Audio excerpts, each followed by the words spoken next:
विधान परिषद की 13 सीटों पर होने वाले चुनाव में भाजपा को 10 और सपा को 3 सीट मिल सकती है। भाजपा के पास 288 और सपा के पास 108 वोट हैं।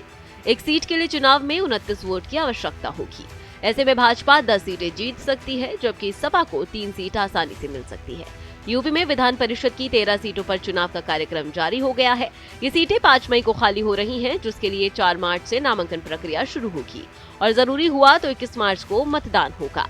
खाली हो रही 13 सीटों में 11 भाजपा गठबंधन, 1 बसपा और 1 सपा की है। विधानसभा में जो संख्या बल है उसके हिसाब से बसपा के लिए सीट बचाना तो दूर, नामांकन करना भी संभव नहीं हो पाएगा।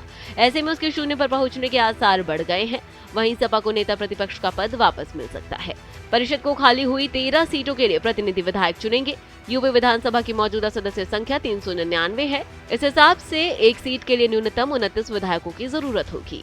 बीएसपी के पास इस समय केवल 1 विधायक है, जबकि नामांकन के लिए भी प्रस्तावक के तौर पर 10 विधायकों की जरूरत होती है। ऐसे में पक्ष विपक्ष में कोई मजबूत साथी नहीं मिला तो बीएसपी का शून्य होना तय है, जबकि कांग्रेस पहले ही परिषद में शून्य है। राज्यसभा चुनाव के बाद और लोकसभा चुनाव के पहले उत्तर प्रदेश में एक बार और सियासी संग्राम देखने को मिलेगा। कारण साफ है कि 13 विधान परिषद सीटों पे चुनाव होने जा रहा है।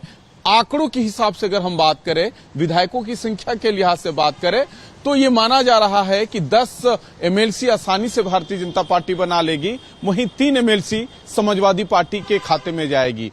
पहली बार होगा जब बसपा यहां से उच्च सदन से गायब हो जाएगी कांग्रेस की तरह, क्योंकि उनके पास विधायकों की वो संख्या नहीं है कि किसी को विधान परिषद में भेजे।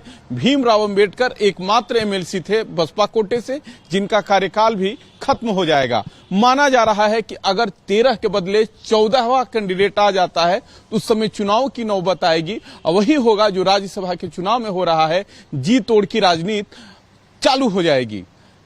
ये समाजवादी पार्टी की बात करें या भारतीय जनता पार्टी की बात करें, उन्हीं कैंडिडेटों पे दाव लगाएगी जिनसे जाति क्षेत्रीय संतुलन साधा जाए और लोकसभा के चुनाव में उनको फायदा हो।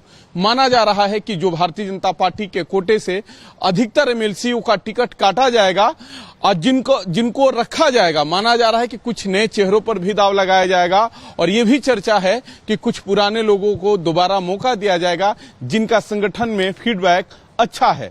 सहयोगी शहनवाज खान के साथ रजनीश पांडे, भारत एक्सप्रेस, लखनऊ।